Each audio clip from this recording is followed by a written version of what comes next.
Hello learners, welcome back to commerce institute. Hope you doing well. So as you know, हम discuss कर रहे हैं series on Indian partnership act 1932 and आज का हमारा topic है rights and liabilities of partner after dissolution. कि firm के डिसोल्यूशन के बाद पार्टनर्स के क्या क्या राइट्स और लाइबिलिटीज़ बनते हैं। So let's get started without wasting any time. So first is rights of partner after dissolution.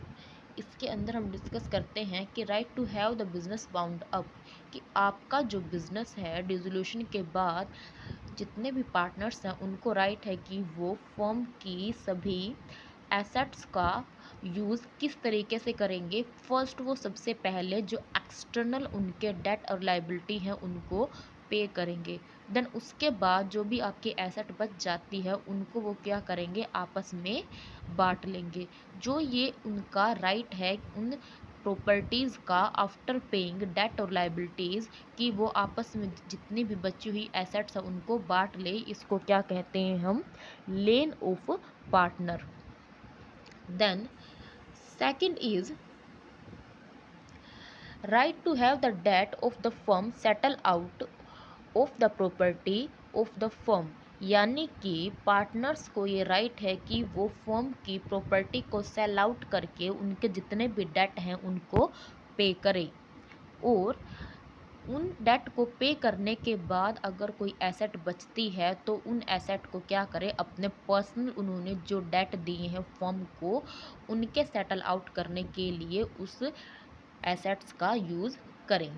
The next is right to return of premium on premature dissolution, कि जब आपके किसी स्पेसिफिक टाइम पीरियड के लिए कोई partnership firm बनाई जाती है और उसके अंदर जो पार्टनर है, बीच में कोई अगर पार्टनर आता है लेकिन उस पार्टनरशिप फर्म का प्री मैच्योर डिसोल्यूशन हो जाता है, तो उस कंडीशन में क्या होगा, उस बीच में आए हुए पार्टनर को राइट है कि वो उसने जो प्रीमियम के रूप में अमाउंट दी थी फर्म के एंटर करते समय उसको वापस ले। फॉर एग्जांपल, कोई पार्टनरशिप फर्म कितने ईयर्स के लिए बनाई गई है, वो 10 ईयर्स के लिए बनाई गई है। कोई पार्टनरशिप फर्म कितने ईयर्स के लिए बनाई गई है, वो 10 ईयर्स के लिए बनाई गई है। अब 10 ईयर्स में से 2 ईयर्स मान लो उस फर्म को काम करते करते हो जाते हैं, उस कंडीशन में तीसरे साल में कोई नया पार्टनर उस फर्म के अंदर एंटर करता है। अब वो जब पार्टनर फर्म के अंदर एंटर करेगा तो उसको कुछ अमाउंट प्रीमियम के रूप में पे करनी पड़ेगी, लेकिन आपकी फर्म जो 10 साल में डिसोल्व होने वाली थी वो किसी रीज़न से 8 साल में ही डिसोल्व हो जाती है। इस कंडीशन में वो जो पार्टनर थर्ड ईयर के अंदर आया था पार्टनरशिप फर्म में, उसको राइट है कि वो प्री मैच्योर डिसोल्यूशन होने के रीज़न से अपनी जो प्रीमियम उसने फर्म के अंदर एंटर करते वक्त दी थी उसको वो वापस ले।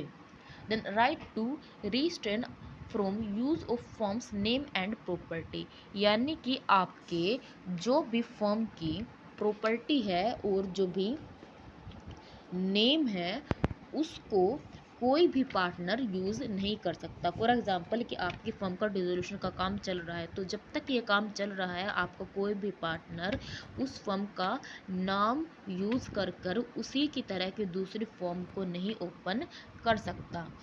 Then next is right when partnership contract is rescinded for fraud और मिस रिप्रेजेंटेशन, कि आपका फ्रॉड और मिस रिप्रेजेंटेशन की वजह से अगर कोई क्या होता है, आपका पार्टनरशिप फर्म डिसॉल्व होती है तो उस कंडीशन में क्या होगा। So first is lane on a surplus asset, कि आपकी जो भी एसेट है उनमें एक्सटर्नल आपके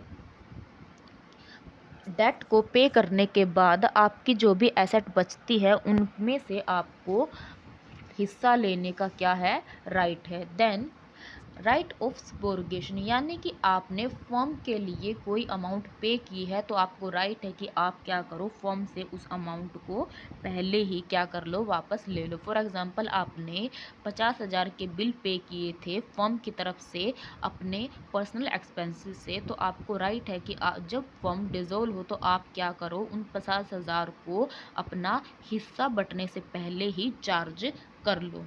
देन राइट्स ऑफ इंडेमनिफिकेशन का मतलब है कि यदि फर्म ने आपसे कोई फ्रॉड या मिस रिप्रेजेंटेशन किया है और आपको उससे लॉस हुआ है तो आपका राइट है कि आप उस लॉस को क्या करें, रिकवर करें। तो ये थे आपके right of partner on dissolution of firm. The next is liabilities of partner after dissolution, की फर्म के डिसोल्यूशन के बाद पार्टनर्स की क्या क्या लाइबिलिटी है। Liability of for act of partner done after dissolution, कि अगर आपकी पार्टनरशिप फर्म डिसोल्व हो जाती है और उसके बाद अगर कोई आप एक्ट करते हैं तो उन एक्ट्स के लाइबिलिटी से बचने के लिए आपको क्या करना पड़ेगा, पब्लिक नोटिस देना पड़ेगा कि हम इस फर्म को क्या कर रहे हैं, डिसोल्व कर रहे हैं। अगर आप ऐसा नहीं करते तो आप क्या होंगे, उन सभी एक्शंस के लिए लाइबल होंगे, बेशक आपने वो फर्म के डिसोल्व होने के बाद किए हों। लेकिन आपकी कुछ कंडीशन है जिसमें कि जो आपके पार्टनर्स है या फिर इंडिविजुअल है उनका कोई लाइबिलिटी नहीं होगी, चाहे वो बेशक पब्लिक नोटिस ना दे। फर्स्ट क्या है, अगर कोई आपका पार्टनर क्या हो जाता है, इंसॉल्वेंट हो जाता है, तो उस कंडीशन में आपको पब्लिक नोटिस देने की ज़रूरत नहीं है। अगर आप किसी पार्टनर की डेथ हो जाती है तो उस कंडीशन में आपको क्या है, नोटिस देने की ज़रूरत नहीं है। और अगर आपका कोई स्लीपिंग पार्टनर है और वो फर्म से अलग हो रहा है तो उस कंडीशन में भी आपको फर्म को पब्लिक नोटिस देने की ज़रूरत नहीं है। Then second is continuing liability of partner for the purpose of winding up, कि आपके जो बिजनेस है उसकी जो कंटिन्यूइंग लाइबिलिटी कौन सी है, चाहे आपकी फर्म क्या हो जाए, डिसॉल्व हो जाए। फॉर एग्ज़ाम्पल आपने क्या किया था, कोई प्रोजेक्ट स्टार्ट किया था और आप वो प्रोजेक्ट कितने साल के लिए था, 3 साल के लिए, और आपकी फर्म 2 साल में ही क्या हो गई, डिसॉल्व हो गई। तो आपकी लाइबिलिटी बनती है कि आप उस प्रोजेक्ट को पूरा करें। आप ये नहीं कह सकते कि हमारी जो फर्म है वो डिसॉल्व हो गई है तो अब हम इस प्रोजेक्ट को पूरा नहीं करेंगे, हम ऐसा नहीं कह सकते। Then third is goodwill on dissolution, कि आपकी फर्म की जो गुडविल है डिसोल्यूशन के टाइम आपको राइट है कि आप उन गुडविल में से अपना जो क्या है, हिस्सा ले सकते हैं। Then second is liability for personal profit earned after dissolution, कि अगर आपके किसी फर्म के पार्टनर ने कोई पर्सनल प्रॉफिट अर्न किया है तो आपको क्या लाइबिलिटी बनती है कि आप उस पर्सनल प्रॉफिट का क्या करें, फर्म को अकाउंट दे और फर्म को उन प्रॉफिट को क्या करें, वापस लौटा दें। सो ये थी आपकी पार्टनर्स की liability after dissolution. So this is all about today's topic. आज हमने क्या डिस्कस किया, डिसोल्यूशन के बाद जो आपके पार्टनर्स हैं फर्म के, उनके क्या क्या राइट्स और लाइबिलिटीज़ बनते हैं। सो this is all about today's topic. If you have any question about this topic you can ask down below in the comment section, and don't forget to hit the bell icon so you have all the notification from Commerce Institute. Thank you for watching the video.